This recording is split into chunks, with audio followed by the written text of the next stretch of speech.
तो बहुजन लेंस पर आप सभी का स्वागत है। कृपया इस चैनल को सब्सक्राइब करें। यह डॉक्टर बी.आर. अम्बेडकर, ये उनके बचपन पर केंद्रित है। बिल्कुल। तो आज हम इन दृश्यों के पीछे छिपे उन मनोवैज्ञानिक घावों और ताकतों को समझने की कोशिश करेंगे जिन्होंने एक बच्चे को बाबा साहेब बनाया। बिल्कुल सही कहा। और मुझे लगता है कि आज की चर्चा का सबसे बड़ा सवाल यही है कि एक बच्चा जिसे दुनिया की इतनी क्रूर सच्चाइयों का सामना करना पड़ा, वो टूटा क्यों नहीं? हाँ, आज हम उन घटनाओं में छुपे उन पलों को ढूंढेंगे जिन्होंने अपमान को भी ताकत में बदल दिया। तो चलिए सीधे पहले दृश्य पर चलते हैं। किसी भी बच्चे के लिए सबसे यादगार दिन, स्कूल का पहला दिन। पहली बार स्कूल जो जा रहा है, सोचिए उस बच्चे के मन में कितनी उम्मीदें होंगी, कितना उत्साह होगा। हाँ, लेकिन जैसे ही वो क्लास में पहुंचता है, दुनिया एक पल में बदल जाती है। हाँ, दुनिया एक झटके में बदल जाती है। गुरुजी का व्यवहार, उनकी आवाज का लहजा, सब कुछ। बस एक सवाल के बाद, तुम्हारी जाति क्या है? और जैसे ही उन्हें पता चलता है कि बच्चा महार जाति का है, वो फट पड़ते हैं। तो तुम हो सारी समस्या की जड़। और फिर वो हुक्म देते हैं, चलो उठो, पीछे जाकर बैठो। ये सिर्फ डांटना नहीं था, है ना? उस पीछे जाकर बैठो में एक बहुत गहरा संदेश था। बिल्कुल, ये सिर्फ शारीरिक दूरी नहीं थी, ये एक तरह का सामाजिक बहिष्कार था, वो भी ज्ञान के मंदिर में। सही कहा। एक बच्चे को बताया जा रहा है कि तुम इस समूह का हिस्सा नहीं हो, तुम यहाँ हो लेकिन तुम हम में से एक नहीं हो। एक बच्चे के मन पर जो अभी अभी दुनिया को समझना शुरू कर रहा है, इसका असर किसी जहर की तरह होता है। ये उसके आत्मविश्वास पर पहला और शायद सबसे गहरा हमला था। और हमला यही नहीं रुकता, बात और भी बिगड़ जाती है जब गुरुजी गणित का एक सवाल पूछते हैं, 8 और 4 कितने होते हैं? एक बच्चा गलत जवाब देता है, लेकिन भीमा को सही जवाब पता है। वो उत्साह में हाथ खड़ा करता है, गुरुजी मुझे उत्तर पता है, 8 और 4 12 होते हैं। और जवाब में उसे क्या मिलता है? डांट। चुप, मुंह बंद कर अपना, हम तुमसे उत्तर नहीं पूछ रहे हैं। मतलब सही जवाब पता होना भी एक गुनाह हो गया। हाँ, इसी को कहते हैं बौद्धिक बहिष्कार।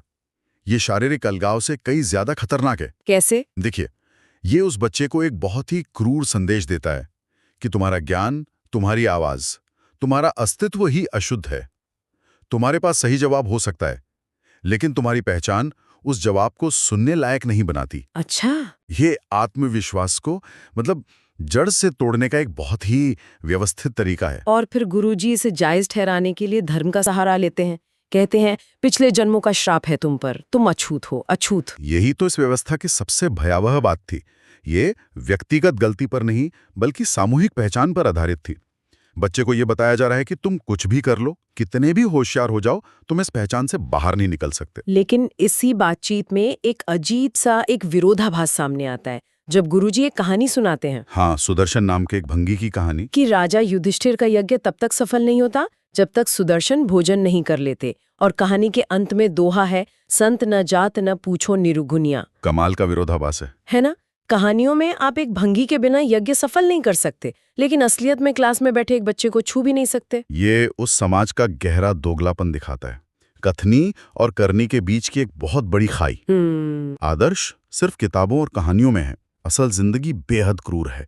ये एक तरह का सामाजिक धोखा है। स्कूल का यह अनुभव भीमा को इतना तोड़ देता है कि वो घर आकर अपने पिता से कहता है, बाबा मैं पाठशाला नहीं जाऊंगा।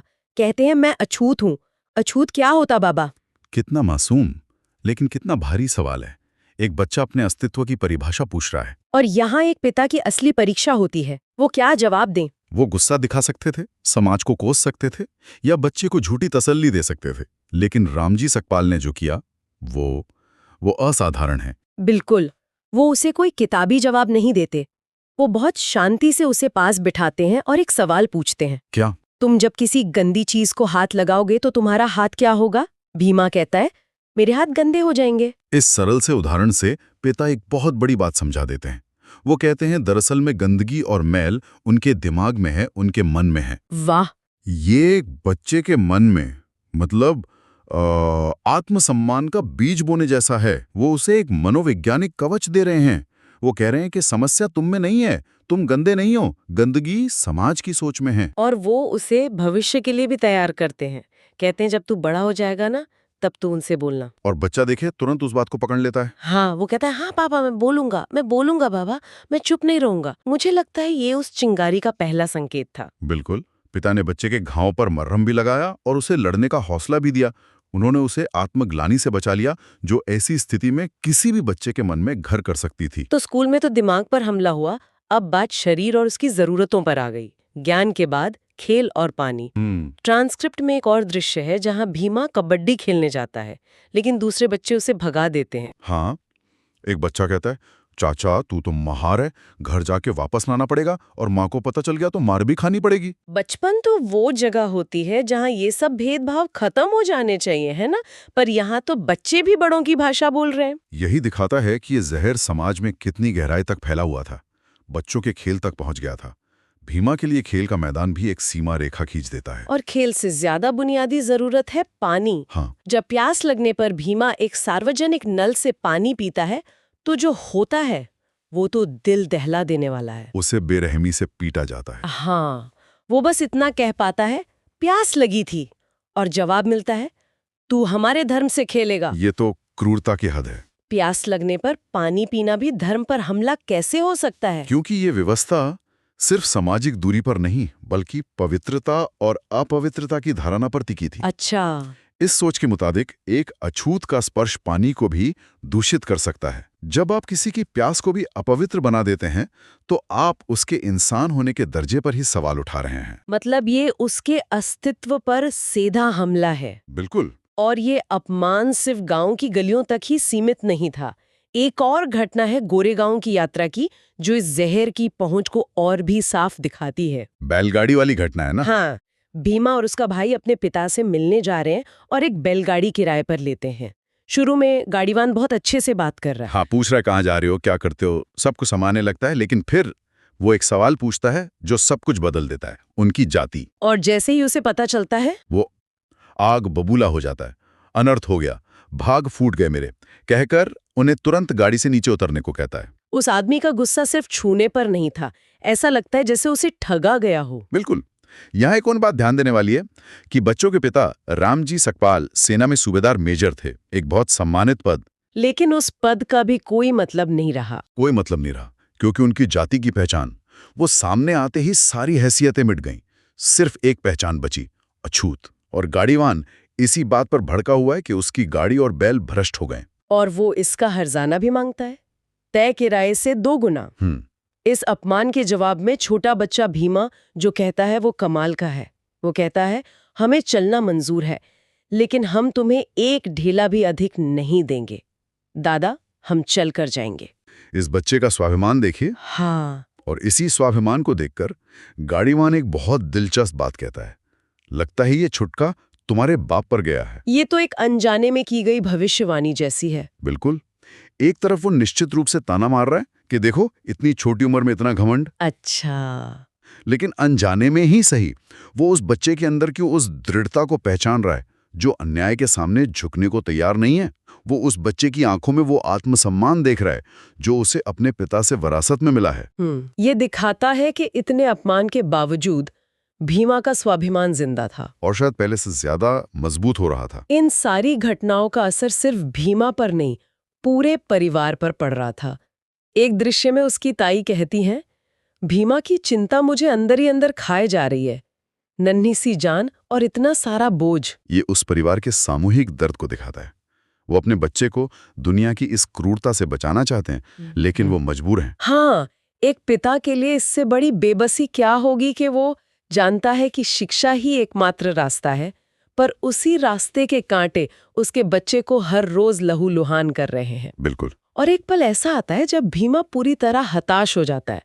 वो अपनी अत्या मतलब बुआ से कहता है कि वो इंसानों के साथ नहीं, फूलों के साथ रहना चाहता है। क्यों? क्योंकि इनसे मैं बात भी कर सकता हूँ और इन्हें हाथ भी लगा सकता हूँ। और फिर वो टूट कर कहता है, अछूत को कोई नहीं पढ़ाता अत्या। ये उस बच्चे के हार मान लेने जैसा है। हाँ, ये एक बच्चे की सहनशीलता की अंतिम सीमा है। वो दुनिया से पूरी तरह कट जाना चाहता है। लेकिन यहीं पर कहानी का सबसे महत्वपूर्ण मोड़ आता है, उसकी आत्या के जवाब के रूप में। वो उसे एक असाधारण सीख देती है ना? हाँ, वो पूछती है, तो इन फूलों को कौन पढ़ाता है कि कैसे खिलना चाहिए? फिर भी ये खिलते हैं। और फिर वो उस बच्चे को जीवन का सबसे बड़ा मंत्र देती हैं, बेटा, तुम्हें अपनी मदद खुद अपने आप करनी है। ये एक टर्निंग पॉइंट है। ये बाहरी दुनिया की नफरत का जवाब अंदर की ताकत से देने का आह्वान है। मतलब अब तक भीमा को बाहरी दुनिया से सिर्फ नफरत और तिरस्कार मिला था। उसके पिता ने उसे एक मनोवैज्ञानिक कवच दिया, लेकिन अब उसकी आत्या उसे एक हथियार दे रही हैं। वो कह रही हैं कि अगर दुनिया तुम्हें नहीं सिखाएगी तो तुम्हें खुद को सिखाना होगा। जैसे फूल खुद खिलना सीखते हैं। बिल्कुल, समाधान बाहर नहीं, तुम्हारे अंदर है। ये आत्मनिर्भरता का सबसे पहला और शायद सबसे महत्वपूर्ण पार्ट था। हाँ, ये उसे पीड़ित होने की मानसिकता से निकालकर एक योद्धा बनाने की प्रक्रिया की शुरुआत थी। ये कहना था कि दुनिया की नफरत को अपनी ऊर्जा बनाओ, उनकी उपेक्षा को अपनी प्रेरणा बनाओ।